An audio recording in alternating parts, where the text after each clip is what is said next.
Саламатсыздарбы, урматтуу телекөрүүчүлөр, назарыңыздарда кеч эмес программасы, учурдун негизги темасы күн санап азык-түлүктөргө болгон баанын кескин жогорулашы.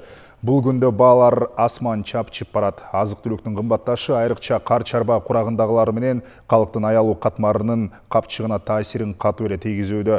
Буга байланыштуу өкмөт бааларды кармоо үчүн бардык аракеттерди көрүп жатат.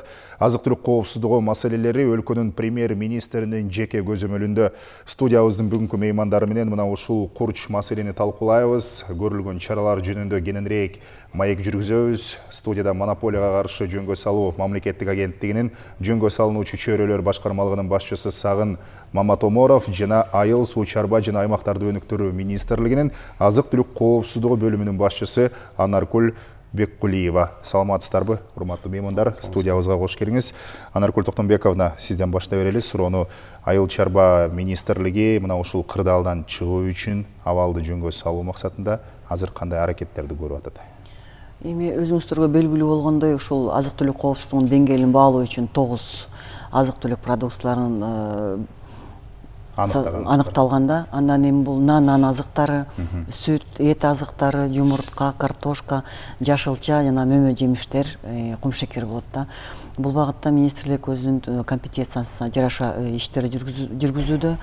Ал эми бүгүнкү күндө ушул 9 аталган продукциядан 3 продукцияны биз өздүк ички өндүрүштүн эсебинен камсыздоого толук мүмкүнчүлүгүбүз бар. Калган 6 продукция боюнча аздыр көптүр ушул өзүнүн деңгээлине жараша импорттоого аргасызбыз. Бул сүт азыктары, жашылча жемиштер. Сүт азыктар, жашылча жемиштер жана картошка менен өзүбүздү толук камсыздоого, андан тышкары экспорттоого да толук мүмкүнчүлүгүбүз бар. Түшүнүктүү. Анда Сагын Аматович, сизге суроо узаталы. Монополияга каршы жөнгө салуу агенттиги кайсы бир продукция бир айдын ичинде 20%га кымбаттап кетсе, анда бааны тескегенге сиздерде укук бар да. Бүгүнкү күндө сиздер тараптан кандай аракеттер жүрүп жатат? Саламатсыздарбы, бул жолу. Туура айтып кеттиңиз. Эгерде баалар социалдык жактан маанилүү товарлар деп коебуз, алардын тизмеги өкмөттүн токтому менен бекитилген, аларга 25 социалдык жактан маанилүү товарлар кирет. Эгерде ошолордун кайсы бир түрүнө бир айлык мөөнөттө 20 же андан пайызга баа көтөрүлүп кетсе, анда өкмөт тарабынан жөнгө салуу киргизилет. Жөнгө салуу киргизилгенден кийин биз ал продукция боюнча Кыргызстандын аймагында бааларды аныктап коюп беребиз да. Анан ошол баада сатылыш керек ал продукцияларчы. Эгерде алар биз койгон баадан өйдө сатылса, анда мыйзам чегинде чаралар колдонулат, алар айып пулдар, ошондой эле эскертмелер берилет. Бүгүнкү күндө суу майы менен кумшекерге болгон 2 продукцияга, алар дагы ошол социалдык жактан маанилүү товарлардын тизмегинде турат. Өкмөт тарабынан бүгүнкү күндө долбоор, токтомдун долбоору даярдалган, экономика министрлиги даярдаган. Эгерде тийиштүү макулдашууларды өтүп, өкмөт тарабынан бекитилсе, анда ушул 2 товарга 90 күнгө жөнгө салуу киргизилет. Өзүңүздөргө белгилүү болгондой, суу май менен кумшекер бул акыркы мезгилдерге өтө баасы ашача бараткан, кескин жогорулап бараткан товарлардын тизмесине кирет. Бул 2 товарды айта кетсек, биздин республикада кумшекер 100 000 тоннага чейин иштетебиз, өзүбүздүн керектөөбүз. Анын ичинен биз быйылкы жылы биздин кайра иштетүүчү заводдор кумшекердин 60%га чейин гана өзүбүздү камсыз кыла алчу эмеси сырьёсу бар. Бүгүнкү күндө ошончону камсыз кылып берише алат. Ал эми суу майын болсо биз республикада 110 000 тоннанын айланасында да керектөөбүз. Мунун 15 000 тоннасын гана биз өзүбүз өндүрөбүз да. Калган 85-90 000 тоннаны биз сырттан алып келебиз. Ошого байланыштуу биз коллегам айткандай, биз аябай көп, мына 3 эле гана продукцияны өзүбүз керектөөбүздү жаппасак, калган бүт товарларды биз сырттан алып келебиз. Ошого биз жанагы сырткы бааларга аябай көз каранды мамлекеттердин катарына киребиз да. Туура айттыңыз, биз Кыргызстанда айыл чарба мамлекети дегенибиз менен биз өзүбүздү ушул товарлар менен камсыздай албайбыз да. Бул жаатта айыл чарба министрлиги да аябай иштеп жатышат. Мына айыл чарба кредиттер берилип жатат. бир топ иш чаралар жүргүзүлүп жатат, бирок бүгүнкү күндө ошол өзүбүздү камсыздаган деңгээлге чыга элекпиз да. Бирок буюрса чыгып калат деген үмүттөбүз. Урматтуу телекөрүүчүлөр, бүгүнкү талкууга сиз дагы катыша аласыз. Суроо узатып пикириңизди билдириңиз. 0550 30 01 42 WhatsApp тиркемебиз иштеп жатат. Түз суроолорду жазып узатсаңыз болот. Биз меймандарга узатып жооп алып берүүгө аракет жасайбыз. Анаркүл Токтомбековна, 2020 жыл абдан оор жылдардан болду. Бир гана Кыргызстанда эмес, азык-түлүккө болгон баалардын кымбатташы дүйнөнүн дээрлик бардык мамлекеттеринде сезилип жатат. Бирок алдын ала Бириккен Улуттар уюму, мына ошол уюмдун азык-түлүк коопсуздугу боюнча өзүнүн дагы программасы бар. Алар дагы жалпы дүйнөгө 2021 жыл өтө 20 жылга караганда дагы кымбатчылык болоорун, реалдуу турмушта айрым азык-түлүктөргө болгон баалар 100%га чейин жогорулаарын эскерткен да. Айыл чарба министрлиги мына ошону эске алуу менен алдын ала кандайдыр бир даярдыктарды, ушул азык-түлүк коопсуздугун камсыздоо максатында бир чараларды алдын ала карап көрдүңүздөр беле? Албетте, бул багытта министрликтин ошол негизги максаттарынын бири ушу азык-түлүк коопсуздугун камсыз кылуу болуп саналат. Анан кийин ушу коллегам бир аз толуктап кетсем, биздин ушул өсүмдүк майына болгон муктаждыгыбыз бул 60 миң тоннаны түзөт да. Анан кийин ошол туура айттыңар, 15% гана өзүбүздү камсыз кыла алабыз деп. Бул багытта ушул негизги продуктылардын ичинен, азык-түлүктөрдүн ичинен ушул биз аштык буудайга, анан кийин ушу өсүмдүк майына жана ушу кумшекерге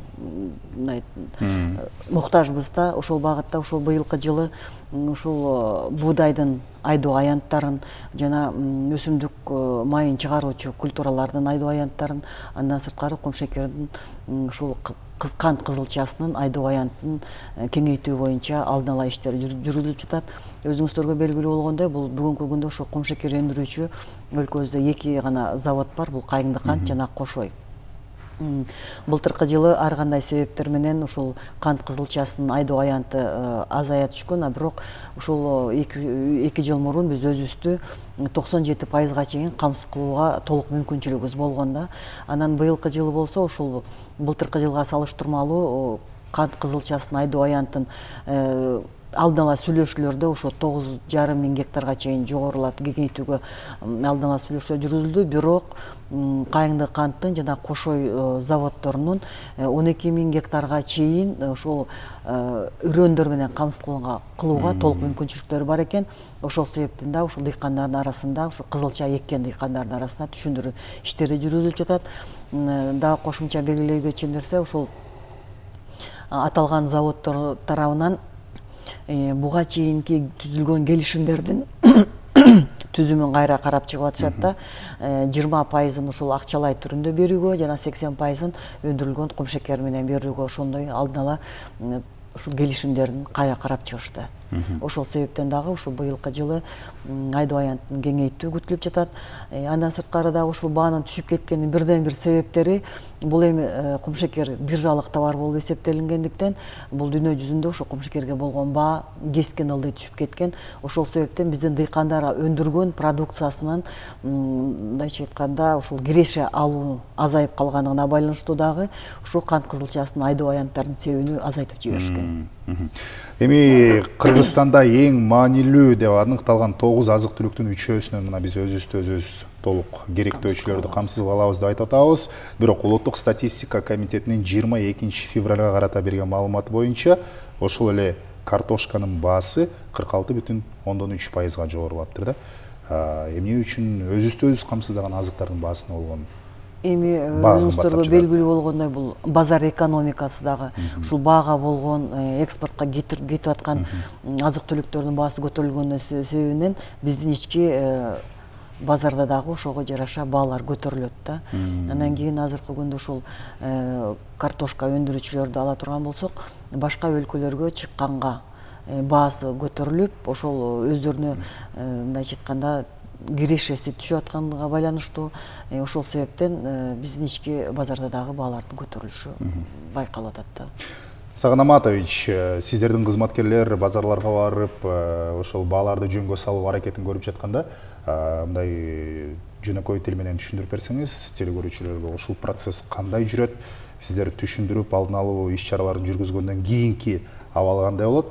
Анткени Анаркүл Токтомбековна туура белгилеп атат, базар экономикасындагы роль ойнотот да. Себеби азык-түлүк кымбаттады десе, айрым сатуучулар мол азыктын деле түрүн кымбаттатып жиберген учурлар кездешпей койбойт. Мисалы ошол эле картошка, пияз, менин азыр тааныш дыйкан тааныштарым бар, керек болсо 500 тоннага чейин пиязын кампасына сактап, ошол кымбат болгон учурду күтүп турушат да. Ошол процесс кандай болот? Сиздер бааны жөнгө салуу аракеттери кандай жүрөт? Биз бүгүнкү күндө белгилеп кетчү жагдай бар. Бул бүгүнкү күндө республикабыздын аймагында жөнгө салуу эч кайсы бир товарларга бүгүнкү күндө жок, продуктыларга. Бул эсиңизде болсо былтыр мартта жана пандемия учуру башталганда өкмөт тарабынан спекулятивдүү баалар көтөрүлүп кеткенде, ошондо өкмөт тарабынан чара катары 90 күнгө биз киргизген да, өкмөт тарабынан киргизилген. Ошол кезде биз көзөмөлгө алганбыз. Бааларды 11 продукция боюнча бааларды коюп бергенбиз. Ошол 11 продукцияны биз 90 күнүн ичинде аралыгында көзөмөлдөгөнбүз. Ошол кезде 430 миңге жакын айыппулдар тагылган, 30-40ка жакын ишкерлерибизди биз финансы полициясына өткүзүп бергенбиз. Ушундай иш-чаралар аткарылганда биз тараптан.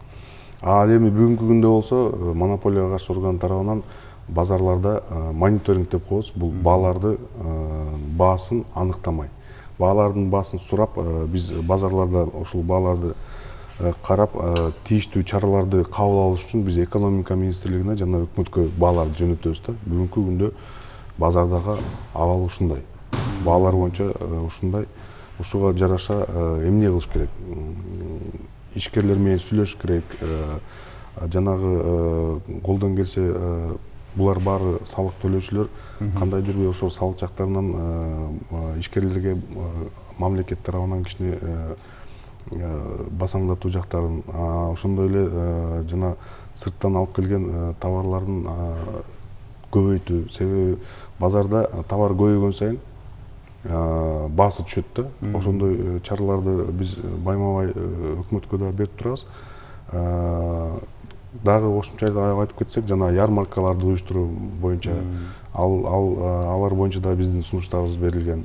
Бүгүнкү күндө өзүңүзгө белгилүү, жума сайын ярмаркалар өтүп жатат. Ал жерде баалар базарга караганда бүгүнкү күндө биздин статистика, биз берген маалыматтарга караганда ал жерде баалар бир кыйла төмөн болуп атат да. Көп эмес, көп деп айта албайбыз, бирок салыштырмалуу алганда бир кыйла арзан сатылып жатат. Ошондой эле биз жанагы чоң ири соода борборлор бар эмеспи? Ошолор алар менен дагы жана надбавкаларды алуу, полкага койгон товарларга кошумча нарк салыгында анан кошумча жанагы ири соода борбору өзү кошчу жана маржаларды ошолорду алып турганга бардык товарлардын түрлөрүн эмес, ошол жанагы социалдык жактан маанилүү товарларга, эң керектелген ошол кумшекер, суу майы болгон ушул товарларга болсо да ошондой кошумча бааларды алып турганга биз алар менен жыйындарды өткүзгөндө суранып, алар азыр бизге ири соода борборлору менен биз ошондой сүйлөштүк, алар азыр ошол бааны алды. Андан сырткары мурунку жумада экономика министрлигинин алдында ири бизге ташып келүүчү компаниялар менен жолугушуу болду. Ал жерде келишим түзүлдү. Алар жанагы 5% маржасын өзүнүн надбавка деп коебуз, ошону кошпой 5%га түшүрдү да. Ошентип келиштик. Эми алдагы буюрса ушул жума ичи базарлардагы бааларга кичине болсо да таасирин тийгизет деген үмүттөбүз да. Мына ушул багытта Наркүл Токтомбековна, сиз менен кепти уланталы. Жарманкелерди уюштуруу бул дагы спекуляцияга жол бербөөнүн бир түрү. Азыркы күндө айыл суу чарба жана аймактарды өнүктүрүү министрлиги ар аптанын дем алыш күндөрү ушул Бишкектин райондорунда, өлкө аймактарында жарманкелерди уюштуруп жатат. Ошол жарманке туурасында айтып берсеңиз, бардык эң керек деген азыктар ал жерге коюлабы? Баалар мониторинг жасап көрдүңүздөрбү? Канча пайызга чейин төмөнүрөөк сатылууда? Эми бул министрликтин дебилгеси менен ар жума сайын ушул Бишкек шаарынын азыркы учурда 3 районунда өткөрүлүп жатат. Андан сырткары дагы ушу биздин өзүбүздүн түзүмдүк бөлүмдөр бар, ар бир райондук агрардык өнүктүрүү башкармалыгы. Ошолордун дагы ошолордо иш алып барып, ар бир райондо бүгүнкү күндө ар жума сайын ушул айыл чарба продукцияларын, негизги азык түлүк продукцияларын сатуу боюнча жарманкелер өткөрүлүп турмакчы да, мындан ары дагычы. Анан эгерде ушул жарманкеде эттин баасы базарларда 450 андан да жогору болуп кеткен ири соода точкаларында ушундай болуп аныкталып атат. Бирок ошо жарманкеде эттин баасы 380, 390, 400 сомдон өзүнүн ошо сапатына жараша сатылып атат. Андан дагы ошондой эле картошка, савиз, андан башка жанагы кайра иштетүү тармагынан чыгарылган өндүрүлгөн продукциялар дагы ушул соода точкаларында, базарларда сатылган баадан бир аз төмөнүрөөк болуп сатылууда. Анткени ошол ишканалар, өндүрүүчү ишканалар өздөрү келип, өздөрү ошол жанагы машиналар менен келип сатууну уюштуруп берип атышат. Эт демекчи тактоо киргизе кетели, жана маалымат алып алалы учурдан пайдаланып. Азыркы күндө бодо малдарды экспорттоого убактылуу тыюу салынган эле, буга чейин азыр кандай бул жаатта? Эми бул 8 январдан баштап кайра күчүнө кирген. Биз бул жерден 6 айга ушул тирүү малдарды сатууга, ушу үчүнчү өлкөлөргө сатууга тыюу салынган. Бирок эт азыктарын сатууга эч кандай тыюу салынгандары жок да. Ошол себептен бул тирүү малга гана киргизилген тыюу. Бул эми 8 июлда өзүнүн күчүн жоготот. Анан бирок ага карабай ушул көп кайрылуулар түшүп атат азыркы күндө ушул малды тышка алып чыгып сатуу, үчүнчү өлкөлөргө сатуу боюнча. Азыркы күндө азыр биз мониторинг, анализ жүргүзүп, анан ошого жараша бир өкмөткө өзүбүздүн сунушубузду киргизебиз да. Бирок эмне үчүн бул тыюу салынуу маселеси көтөрүлгөнүн себеби, эгер 19-жылы кеткен малдын саны менен ушу 20-жылы кеткен малдын саны салыштырмалуу абдан жогору болуп кеткен да. 20-жылы 39 миңден ашык баш койлор сатылып кеткен. Андан сырткары ушул ири мүйүздүү малдар дагы 19-жылга же башка жылдарга салыштырмалуу дээрлик көп сатылып, ташылып чыгып кеткен да. Ошол себептен дагы ушул эттин баасы көтөрүлүшүнүн дагы бирден бир себептери болуп эсептелинет. Ошол себептен ушул тыюу 6 айга тыюу салынуу киргизилген да, өкмөттүн чечими менен. Сагын Аматович, демек сиздердин агенттик көп учурда баягы сунуш берет экен, мониторинг жүргүзөт экенсиздер. Дагы кардарлар кандайдыр бир маселелер менен ушундай чечип берүүсүнө өтүнүп кайрылган учурлар болобу? Көп учурда даттануулар, ушул баанын көтөрүлүшү боюнча дооматтар келип түшөт болуш керек сиздерге. Сөзсүз түрдө азыр бүгүнкү күндө байма-бай эле мындай маалыматтарын баардыгыбыз эле көрүп атабыз да, базарларда андай бизге кайрылбаса деле өзүбүз деле байкап, өзүбүз деле жаран катары, өзүбүз деле керектөөчү катары базарларда бааларга көрүп ичин кейбей койбойт.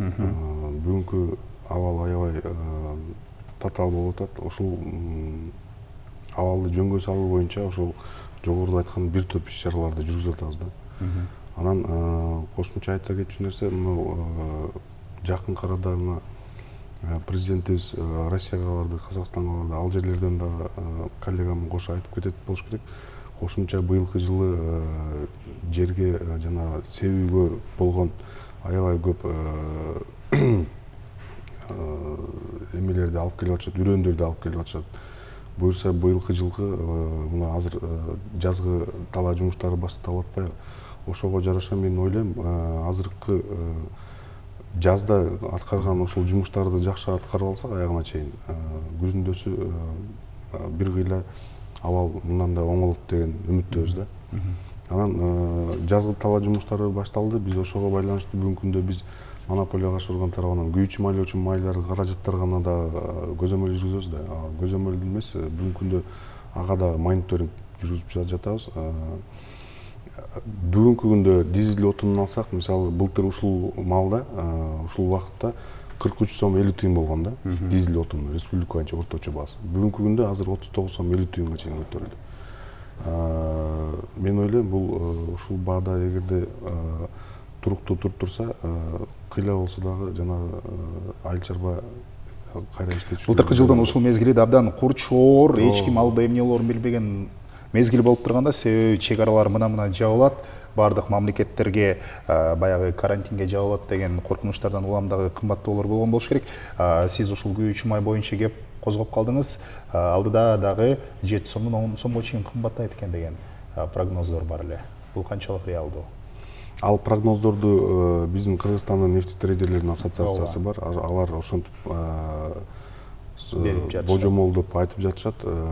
Кошумчалап кетсек, чынын айтканда, мисалы январь менен бүгүнкү күндү мисалы эске алсак, бизде гана эмес. Бул биржа нефттин басына келип такылат да, күйүүчү майлоочу майларчы. Нефттин баасы негизинен алганда $50 январь айынан азыркы күндө ошо 67-70 долларга чейин кымбаттады да, биржадагы баасычы. Анан билесиздер, ошол нефттин күйүүчү майлоочу майлар нефттин баасына аябай көз каранды. Ал көтөрүлгөн убакта эле бул нефттен чыккан бензин, дизель отунуна түздөн-түз тиешесин тийгизет да.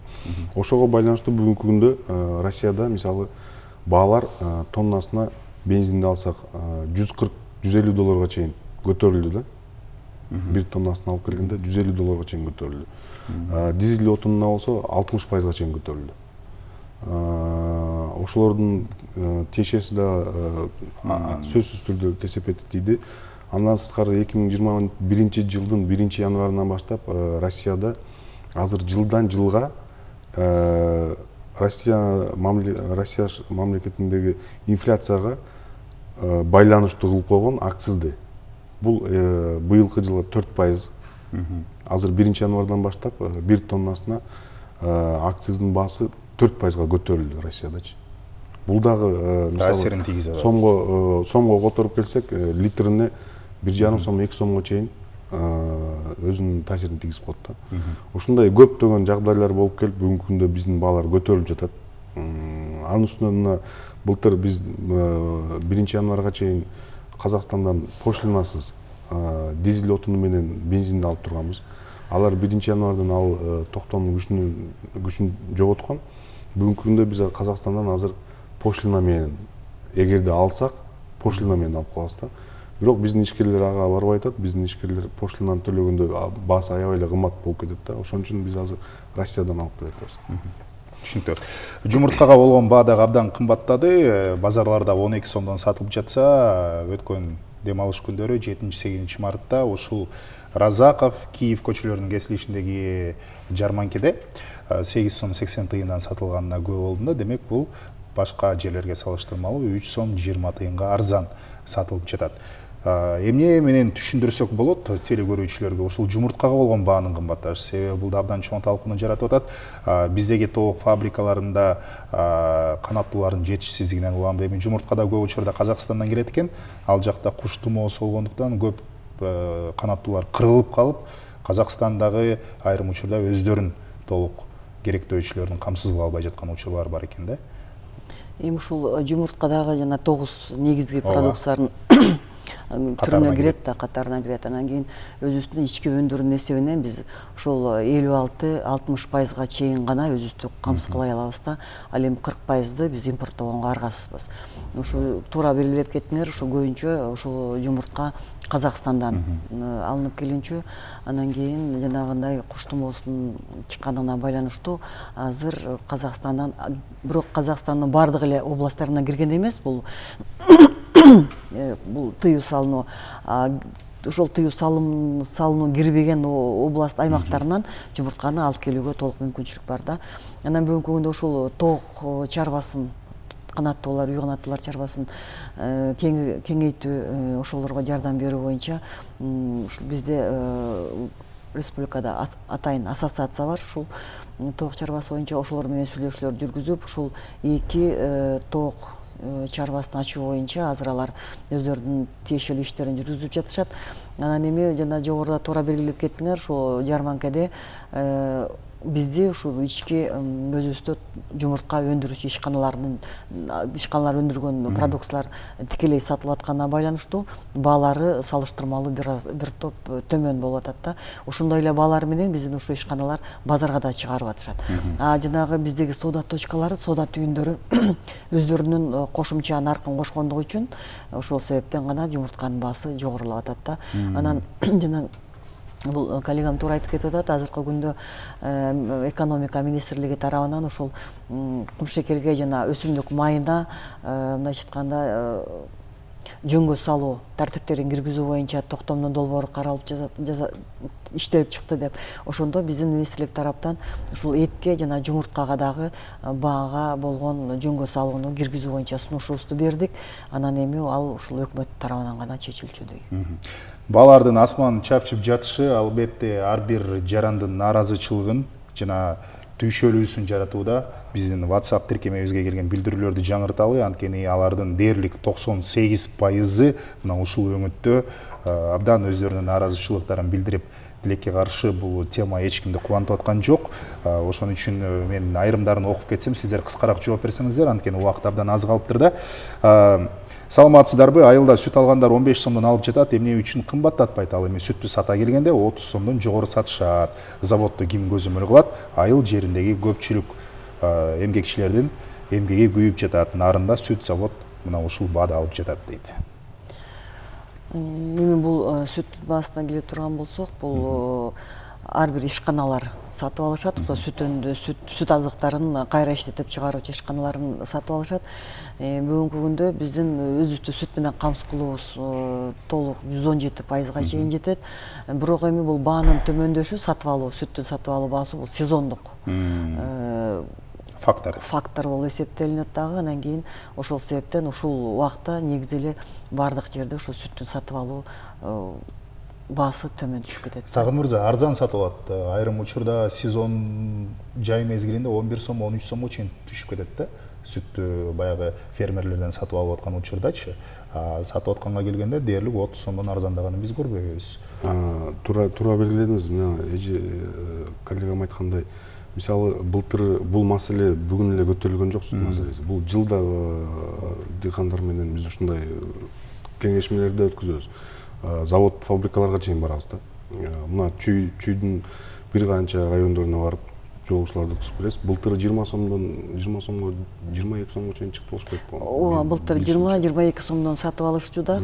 Анан кийин эми быйыл ушул 11 сомго түшүп кеткенин, бирок биз ушу министрлик тарабынан тиешелүү мынакей монополияга каршы агенттиги, андан сырткары экономика мекемелер тарабынан жылга ушул жолугушууларды өткөрөбүз. Ошол биздин сүт азыктарын өндүрүүчү ишканалар менен, ошол фермерлер менен жылга эле өткөрүп келебиз. Бул ушундай көйгөй жылга эле жаралат да. Анан эми бул багытта дагы тиешелүү иштерди алып барабыз. Ушул багытта Таластын Бешташ айылынан жазып жатам. Биз уйсаап оокат кылабыз. Сүттүн баасы арзан. Учурда 19 сомдон өткөрүп жатабыз. Ал эми жайында 13 сомдон болуп калат. Ушуну дагы териштирип берсеңиздер жакшы болот эле деген экен. Кийинки билдирүү, азык-түлүктөр дүкөндө кымбат, ошого жараша салыкты дагы кошуп мамлекетке алынабы же өздөрүнө эле калабы дейт. Сагын мырза, сиз жооп берет болушуңуз керек. Азык-түлүктөрдүн кымбаттыгы бул салыкка байланыштуу экен да. Ошончолук кымбаттаса салык дагы ошончолук көбүрөөк төлөшөбү деп. Эми өңүттө жазды окшойт. Дүкөндөр мисалы ири соода түйүндөрү. Сөзсүз түрдө салыктарды биз жанагы мамлекет буга дагы эми салык кызматы жооп бериш керек албетте, бирок негизинен алгандан жана баалар биз ар бир товарга мисалы 20 сом же 10 сом деп бир белгилүү бир бааны койбойт да. Ал жерде жанагы кошумча салыктар бар, сатуудан алынган салыктар бар. Алар бүт бардыгы мыйзам чегинде жана пайыздык деңгээлде коюлган да. 10%, 1%, 2% деп. Ошол баа көтөрүлгөн сайын сөзсүз түрдө салыктардын да түшүшү көтөрүлөт. Көбүнчө суроолор ушул суу май менен шекерге болгон баанын жогорулашына байланыштуу келип жатат да. Айрым телекөрүүчүлөрүбүз ушул суу майдын кымбаттаганына байланыштуу албай калдык, тамак жасабай да калдык деп ушундай бир капаланып билдирүү жазып атышат. Сиздер мына токтом даярдалып атасыз. Ушул эки азык-түлүк боюнча ишке кирип калса баасы канчага чейин арзандашы мүмкүн? Өкмөт тарабынан жөнгө салынуучу ошого жараша тиешелүү токтомдорду кабыл алынып, ошол багытта иш алып барылат да. Анан эми бул өсүмдүк майы менен кумшекердин баасынын көтөрүлүшү бирден бир себептери ушул биздеги өндүрүлгөн кумшекер толук ички калкыбызды камсыз кылууга жетишпегендиги себептен негизи биз ушуну Россиядан жана башка өлкөлөрдөн алып келүүгө импорттогон каргасызбыз да. Андан кийин ошол өткөн жылы ушул кумшекер өсүмдүк майын өндүргөн айыл чарба продукцияларындагы бааларынын жогорулашы бирден бир ошол өндүрүүчү өлкөлөрдөгү түшүмдүн аз жыйналышы болуп калды да. Ар кандай климаттык шарттарга байланыштуу, аба ырайынын катаалдыгына байланыштуу жана кургакчылык болуп тиешелүү көлөмдө чогултулбай, жиналбай калганда ошол дагы бирден бир себептери болот да. Анан ошон үчүн биздин ички рынок алып келгенде бааларындагы көтөрүлүшү себеп болуп атат. Анаркүл Токтомбековна, жарманкенин даректери жана кайсы күндөрү болоорун айтып коесуздарбы деп дагы билдирүү жазып жатышат.